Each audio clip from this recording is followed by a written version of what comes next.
నేను విజనరీ నాయకుడు అని చెప్పుకునే చంద్రబాబు హయాంలో రైతులు ఏ విధంగా దగాపడుతున్నారో ఒకసారి చూడాలని ఉరవకొండ మాజీ ఎమ్మెల్యే విశ్వేశ్వర్ రెడ్డి డిమాండ్ చేశారు.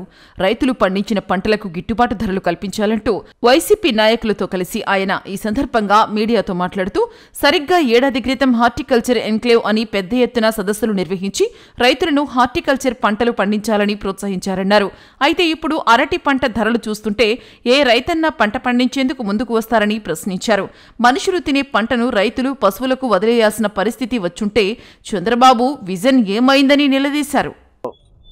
అనంతపూర్ జిల్లాలో హార్టికల్చర్ కాన్క్లేవ్ అని చెప్పి మంత్రులు, రాష్ట్ర ప్రభుత్వ అధికారులు అందరూ వచ్చి హార్టికల్చర్ కి అన్ని రకాలైనటువంటి ప్రోత్సాహకాలు అందిస్తాం, మీరు పెద్ద ఎత్తున సాగు చేయండి, అనంతపూర్ జిల్లాకు హార్టికల్చర్ ఒక హోప్ అన్నట్టుగా చెప్పడం జరిగింది.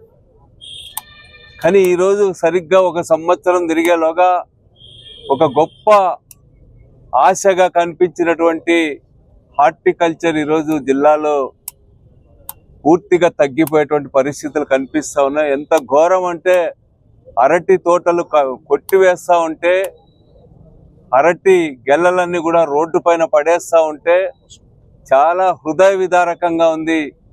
మనుషులకు ఎంతో ఆరోగ్యవంతమైనటువంటి ఈరోజు పశువులకు వేస్తున్నటువంటి పరిస్థితి చాలా దారుణంగా ఉంది. ఇప్పుడు ఈ ప్రభుత్వం చాలా విజనరీ చంద్రబాబు నాయుడు అనే 24 గంటలు బాకాలు ఊపుతా ఉంటారు. మీ విజన్ ఏమైందని చెప్పి నేను అడుగుతా ఉన్నా. మీకు తెలియదా ఈసారి అరటి రైతులు ఈ పంటలు పండిస్తే ఎంత రేట్ రాబోతుంది, మొక్కజొన్న ఎంత విస్తీర్ణంలో పెరిగింది, మొక్కజొన్న ధరలు ఏ విధంగా తగ్గిపోతా ఉన్నాయి, ఇతర పంటల గురించి కూడా మీకు విజన్ లేదా అని చెప్పి నేను అడుగుతా ఉన్నా.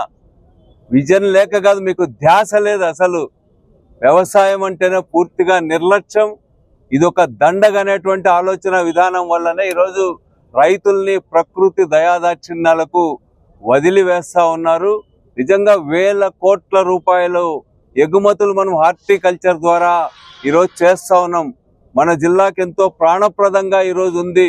అట్లాంటిది ఈ గవర్నమెంట్ వచ్చినప్పటి నుంచి కూడా ఉల్లి రైతులు కొంతకాలం, టమోటా రైతులు కొంతకాలం, అరటి రైతులు కొంతకాలం, చీనీ రైతులు కొంతకాలం నష్టపోతున్నటువంటి పరిస్థితి మనం కళ్ళారా చూస్తా ఉన్నాం. నిరుత్సాహపడుతున్నారు ఈరోజు హార్టికల్చర్ వైపు చూడడానికి ఈరోజు రైతులు. మరి వీళ్ళందరినీ కూడా కాపాడకుండా ఇప్పుడు ప్రజలంతా అరుస్తా ఉంటే ఇప్పుడు డైవర్ట్ చేయడానికి రైతన్న మీకోసం వస్తున్నాం ప్రభుత్వం అని చెప్పి చెప్తాను. ఏ ముఖం పెట్టుకొని వస్తారని చెప్పి నేను అడుగుతా ఉన్నా. ఈ 15 నెలల కాలంలో ఇన్పుట్ సబ్సిడీ ఇచ్చినారా, ఇన్సూరెన్స్ ఇచ్చినారా, రైతు గిట్టుబాటు ధర ఇచ్చినారా, ఒక గింజ ఎక్కడైనా కూడా రైతులకు సంబంధించిన పంట కొన్నారా, ఏం చేశారని చెప్పి మీరు రైతుల దగ్గరకు వస్తారని చెప్పి నేను అడుగుతా ఉన్నా. ఈ రోజు నుంచి రైతుల దగ్గరికి వెళ్తా ఉన్నామన్నారు. మరి మీరు ఇమ్మీడియట్ గా రైతుల దగ్గరకు వచ్చే ముందు మాటలు చెప్పడం మానేసి, లేకపోతే మీ పచ్చ పత్రికలు పెట్టుకొని బాకాలు ఊదుకోవడం మానేసి అరటి కొనడం మొదలు పెట్టండి. అరటి పూర్తిగా నేలపాలు కాకుండా చూడమని చెప్పి మేము అడుగుతా ఉన్నాం. మొక్కజొన్న ఈరోజు 4.5 లక్షల ఎకరాల వరకు వేసినారు. ఇది చాలా మంచిది. ఈ యొక్క క్రాప్స్ డైవర్సిఫై చేయమని మనమే చాలా ఏళ్లుగా చెప్తా ఉన్నాం. ఈరోజు శనక్కాయలు నష్టం వస్తున్నాయని చెప్పి మొక్కజొన్న వేసుకుంటే మొక్కజొన్న పంట ఈరోజు 1500-1600 కూడా కొనే పరిస్థితి లేదు. మేమున్నప్పుడు ఒక్కసారి గుర్తు చేసుకోమని చెప్పి చెప్తా ఉన్నాం. ప్రతి నియోజకవర్గంలో కూడా వైఎస్ఆర్ కాంగ్రెస్ పార్టీ అధికారంలో ఉన్నప్పుడు కొనుగోలు కేంద్రాలు ఏర్పాటు చేసి ప్రతి గింజను కూడా రైతు నుంచి కొన్నాం. 3000 కోట్ల రూపాయల ధరల స్థిరీకరణ నిధి ఏర్పాటు చేసి మార్కెట్లో జోక్యం చేసుకొని ప్రైవేట్ మార్కెట్ దయాదాక్షిణ్యాలకు పోకుండా రైతులను కాపాడే ప్రయత్నం చేశాం మేము.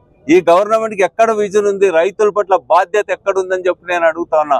అందుకనే ఈరోజు మాటలు మాని ఈరోజు కార్యాచరణకు పూనుకోమని చెప్పి ప్రభుత్వానికి కలెక్టర్ ద్వారా మేమందరం కూడా విజ్ఞప్తి చేయడం జరిగింది.